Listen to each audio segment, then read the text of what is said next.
Hello, hello, and welcome back to Organic Gardening for Beginners. I'm Jessica, your host from the blog Homegrown Food and Flowers, and this is the show that teaches new and aspiring gardeners how to get going using the simple and sustainable methods they need to grow their own garden.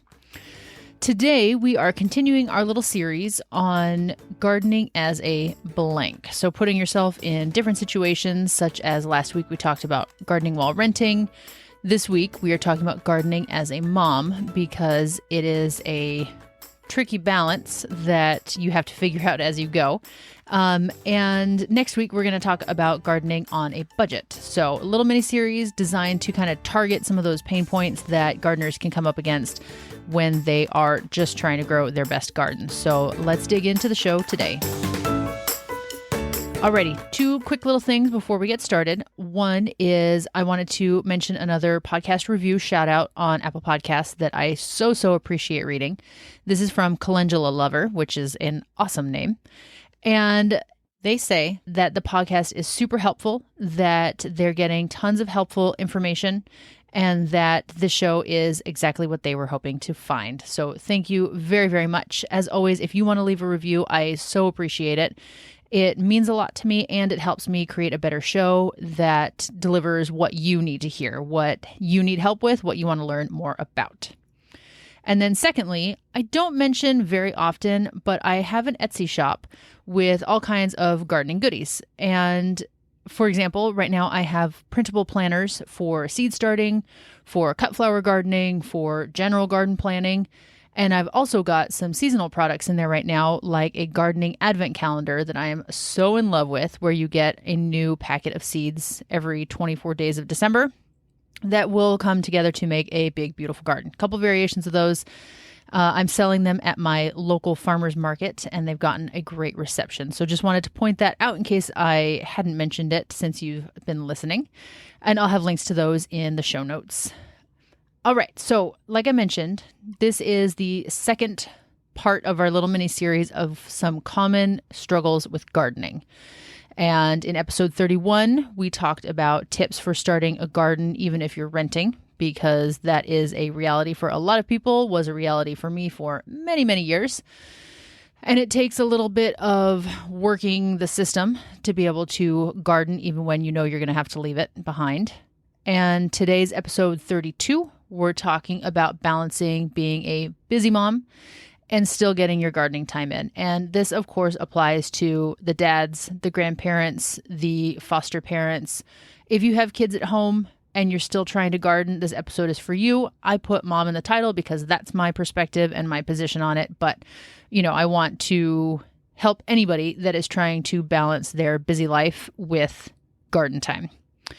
And then next week, we're talking about staying on budget and how to build a thrifty garden in episode 33. So for today, I have 5 tips for you that, as I mentioned in the title, these are hard-learned lessons in balance because I don't know about you becoming a parent, but you have all your grand ideas of what things will and won't be and what you will and won't do. And then reality hits and you realize that you have to adapt. So in any case, my first tip for you for gardening as a parent, stay-at-home parent, full-time, working parent, whatever your sitch is, let your kids help, even when it drives you crazy. There are times where I know I want to foster a love of gardening and helping and planting and weeding and all the things. And yet, in the back of my mind, I'm thinking, no, not like that. Or, you just put in a seedling and they reach right for it and pull it out. And for reference, my kids are now 2 and 4. So they're still little, getting up there and understanding what's going on, especially my 4-year-old, but we're not talking like an 11-year-old or a 12-year-old or anything like that. And so let them help because it lays such a solid foundation for being outside, connecting with nature, not being afraid of bugs, not being afraid to get dirty, and just seeing where does our food come from? What is this green world around us that a lot of people don't spend too much time in? We're a very inside culture these days, and that's a whole other discussion, but just let them help to introduce them early on to the amazing outside world. And you can choose, the easier or simpler tasks like watering or sowing some of the large seeds like zucchinis or cucumbers, and then save the little basil seeds and snapdragon seeds for yourself. Or even harvesting. My kids love to harvest radishes. They pull peas and beans off of the plant. Of course, I've had to teach them to hold on to the plant and then pull the pod off so they don't rip the whole thing out. Or picking lettuce leaves or even certain flowers that have a thin enough stem that you can, pull it without needing to cut it. And they will totally appreciate it, and they'll build those skills as they get practice, just like with anything. Tip number 2 is to accept that your garden will have the whimsy of kids. And what I mean by this is you might have an idea in your head of what it's going to look like and where things are planted. But once your kids get a hold of the seed packet and accidentally spill some, or pull up those newly transplanted seedlings that I mentioned before that you might not have noticed right away, and so they spent some time in the sun cooking and potentially won't come back, and so you now have an empty spot where you thought you were going to have this particular plant. It's kind of just the way it is if you want to have your kids in the garden with you. And, I'm not opposed to having a bed that's fenced off. Like, for example, I have some ranunculus planted this fall that I'm planning on selling as cut flowers in the spring. And those are sectioned off because I can't afford to have the kids digging up the corms or cutting the flowers before they're ready, come springtime, because that's part of my business.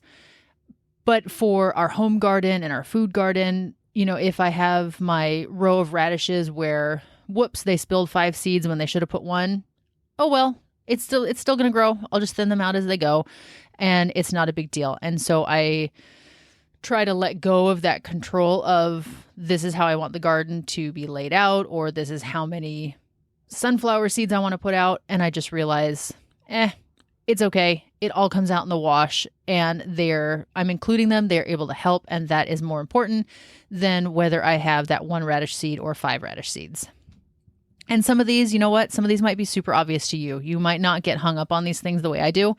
I come from a background of my younger gardening years of strictly planning out my layout of my garden and this many inches between plants and 5 plants of this, not 6, because I just find it so fun to plan out the garden. And so learning to let go of that control and just let it be what it is has been a process for me. And if it's not for you, awesome. You might not need any of the tips on this list, and keep going with your relaxed self. All right, tip number 3 is to buy some things just for the kids to pick or plant. I should buy plant, whether you're buying seedlings or you're starting from seed. Just get some things in the garden that can be just for them, such as really pretty and easy to pick flowers. Like I had mentioned before, ones that you don't necessarily need snips to cut, like nasturtiums have a very soft stem that you can just pull off without really damaging the rest of the plant. Whereas I wouldn't plant something like a dahlia or even a zinnia for the kids to pick specifically, because those stems are stronger, and if they're wrenching on the stem to get the flower off, they're probably just going to pull the flower head off. My goodness, I'm talking too fast. And damage the whole plant. So some nice soft stems, or even small flowers like alyssum or pansies, those will be super easy for them to pick themselves, and they can put in a little jar, have a little posy, that they helped grow and they harvested themselves.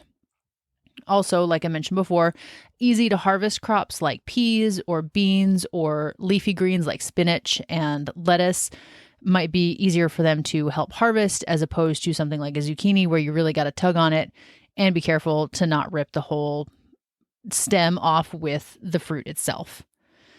You can also try doing a little miniature garden for them with baby carrots or radishes or dwarf-sized sunflowers, little things that are meant to stay small, and they can grow their own little section in the garden or their own container. Or obviously you can just intersperse it with everything else, but it's kind of, even as an adult, you look at these little mini gardens or little fairy gardens, and they're so cute. And so if your kid is into that, or they like to have something that's just theirs, then that's an awesome way to give them that designated space without taking up too much room and keeping it small to where they can manage it more easily themselves and it's small like them. Tip number 4, of gardening with your kids, finding that balance as a mom, and this one's more for the moms or the parents that are at home, is to make a planting calendar to help you get things in the ground when it's going to give them the best chance to grow. It is so easy to lose track of your gardening schedule, of what you mean to plant when, to get busy and miss those planting dates. And a calendar can help with this. And this is kind of related to how I keep talking about keep records, keep a planner, put down your thoughts about this season that just went by, because you won't remember. And nor will you always remember your planting dates come springtime. And I also mean, of course, your summer plantings and your fall plantings. But it's so easy to say, yeah, I'm going to do it this weekend. I'm going to get to it next weekend. Or just completely forget about it and realize 2 months down the road, I forgot to put in my last round of whatever crop, you're thinking of. I forgot to plant my cilantro before it got too hot. Now I have to wait for a fall crop. And so having those planting dates marked on the calendar can be a simple way to trigger that memory of, oh yeah, this weekend I need to plant XYZ, or by next week I need to start this plant indoors so that it is the right size for planting when the right time comes around. I'm definitely guilty of this. There are times, of course, because I'm a person too, where I think I will remember to plant that. Just like I say, I'll remember, this thing that I did this season that went really well and I can replicate it next year, and I never wrote it down. Of course I don't remember. I forget, and I have to learn the hard way again next year. So make a planting calendar. It's super simple to do. Basically, all you need to do is find your last spring frost date. And I'm, talking specifically about a spring garden right now. And then plan around it of, say a zinnia that you want to plant out a week after your last spring frost to make sure that it doesn't get hit by a cold snap. Count out your 7 days, put it on your calendar from your last frost date, plant zinnia seeds. Or maybe you want to start them indoors a month before you plant them out. Then find that last frost date, count back 3 weeks, start them from seed, and then in 1 month, you'll still hit that 1 week after the last frost date for transplanting them.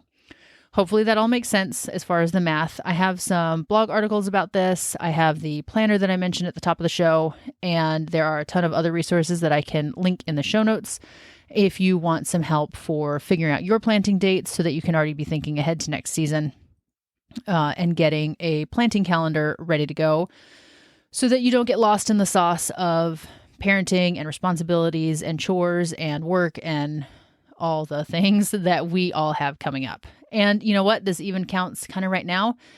We are coming up on the very busy holiday season. And if you are growing things indoors or you are trying to get into microgreens or sprouts, putting it on the calendar can be another really easy way to stay a little bit more on track, because those things that you grow inside are equally easy to forget about, such as soaking your sunflower seeds for a day before you actually plant them for micros, or you rinsed your sprouts and then you put them in a dark cupboard to help them germinate. And then, whoops, it's 3 days later. I totally forgot about them. Let's see if they're still alive. And so having those little reminders on your calendar, I like a paper calendar, but of course, put a reminder on your phone, use your calendar app, whatever. It can be a great way to find ways to still get your things done, even when you have a busy home life going on.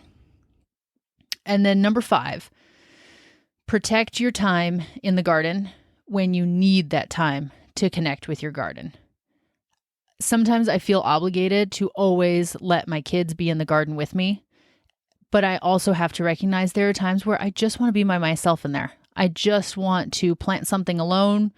I want to just sit in the peace and quiet, or just do whatever the chore is myself. I want to shovel dirt without worrying about little feet getting in the way or accidentally hitting somebody with the handle of the shovel as I'm turning around. And just that mental rejuvenation that I personally find in the garden. Sometimes I just want to be alone with my plants. And that can be really hard to say, nope, you can't come with me this time. Or no, I need just a minute by myself. Because you want to include them. You want to teach them and include them and encourage whatever interest they have in being outside and being in the garden. But I would encourage you to at least try here and there when you need that time to put up that boundary and say, no, I just don't want to share today. And sometimes this comes in the form of early in the morning when I have my coffee and my robe and it's cold outside, lately anyways, and I go out to check on my seedlings. Or, in the middle of summer, I get out there nice and early before it gets hot to water and just observe, see what's going on, literally stop and smell the flowers, and just have a little bit of alone time out there so that the other times when they're helping transplant, helping water, helping harvest, whatever it is, I won't say easier to deal with because that sounds too extreme. But just there's that balance. Like the whole title of the episode, there is a balance between this is my garden and this is our garden, and this is my time and this is our time. And this has been a tough lesson for me to learn because just of what gardening represents, both in the sharing of it and the wanting to involve my kids in it, because that's a super important foundation for our family is to be outside. And so I just want to bring that up because I think that's one thing that isn't talked about too much in regards to gardening and parenting. And, you could even sub in whatever your hobby is. Like I also like to sew. I sew a lot of clothes for my kids. I sew for myself. And I can't even tell you how many times I have sewn an article of clothing with a kid sitting on my lap. And, they're helping to cut the thread or me trying to keep their fingers away from the needles and all those things. And then there are other times where I just want to sew by myself. And so if your thing is doing a puzzle or drawing or going for a walk even, it's important to find that balance and protect the time that you need to be by yourself. So that last tip got a little bit long and in depth, but you get my point, hopefully, of just the garden is for everybody. And sometimes that includes you by yourself. That's all today, folks. That is all today. I really hope that you are still getting something out of the garden, even though if your weather's anything like ours, it is chilly. It's dark early these days, my goodness. And there's not a whole lot growing. Everything's just kind of hit the pause button. Even in our greenhouse and, having planned for this, things aren't growing very much right now. Although my grape hyacinths that I'm forcing for indoors are growing and looking awesome. So if you actually, now that I think of it, if you're feeling a little sad and you want something to still be growing, try forcing some bulbs. It's not too late. They're still available in lots of nurseries. We were actually just at Home Depot the other day and they had 50% off of all of their bulbs, which since they're a chain, chances are they will be in your area too. And you can throw them out in your garden or you can throw them into a pot and force them indoors and you'll get some blooms in no time. All right, little tangent there. That's it. A little bit of a shorter episode today, which might actually be helpful because, like I mentioned, this is a busy, busy week that we are heading into. If you're in the U.S., happy Thanksgiving. I know Canada already had theirs. And I hope you are doing well. I wish you a happy Thanksgiving, happy gardening, and I will talk to you next week where we stay on budget. Bye.